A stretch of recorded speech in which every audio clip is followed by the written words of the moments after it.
শোভা education training সেন্টারে আমাদের সমস্ত নার্সিং স্টুডেন্টদেরকে সার্টিফিকেট দেওয়া হয়েছিল। কিছু কিছু নার্সিং স্টুডেন্ট নার্সিংয়ে জব করার জন্য ওনারা সার্টিফিকেট দিতে আসতে পারেনি, আজকে এসছে। আজকে আমাদের একটি ফ্রি কম্পিউটার কোর্সের প্রোগ্রাম আছে, ক্লাস আছে 5 দিনের, 9 তারিখ থেকে 13 তারিখ পর্যন্ত। তো আমরা আজকে তাদেরকে সার্টিফিকেট তুলেছি। তারা অলরেডি সরকারি এনএসডি ডিপার্টমেন্টের সার্টিফিকেট পেয়েছেন, আমাদের digital India board of education দপ্তরও সার্টিফিকেট পেয়েছে। তো নীলিমাকে আমরা সার্টিফিকেটে তুলে দিছি। জোরে হাততালি হোক ওনার জন্য, উনি চেষ্টা করেছেন।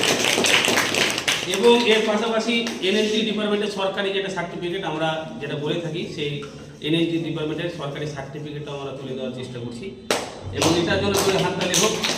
এর পাশাপাশি আমাদের আপনারা দেখলেন যে আমরা অলরেডি 3টে সার্টিফিকেট ওনার হাতে তুলে দিলাম, এবং আমরা সমস্ত জিডিএ নার্সিং স্টুডেন্টদেরকে বিভিন্ন হসপিটালে নার্সিংয়ে আমরা প্র্যাকটিক্যাল শিখিয়ে 6 মাসের প্র্যাকটিক্যাল এক্সপিরিয়েন্স সার্টিফিকেট তুলে দেওয়ার চেষ্টা করি।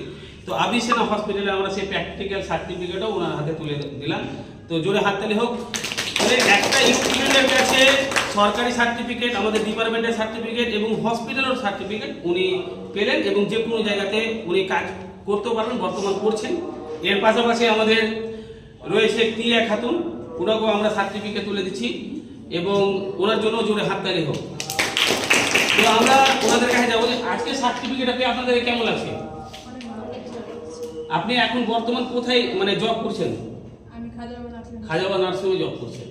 তো আপনারা দেখতে পাচ্ছেন যে প্রত্যেকে নার্সিং কোর্স করে ওনারা জব করছেন, কাজ পেয়ে গেছেন। আপনার বাড়িটা কোথায়? থানা মোথাবাড়ি। আপনার নাম কি? আমার নাম নীলিমা খাতুন। বাড়ি? চাচল। চাচল। তো জোরে হাততালি হোক ওনাদের জন্য।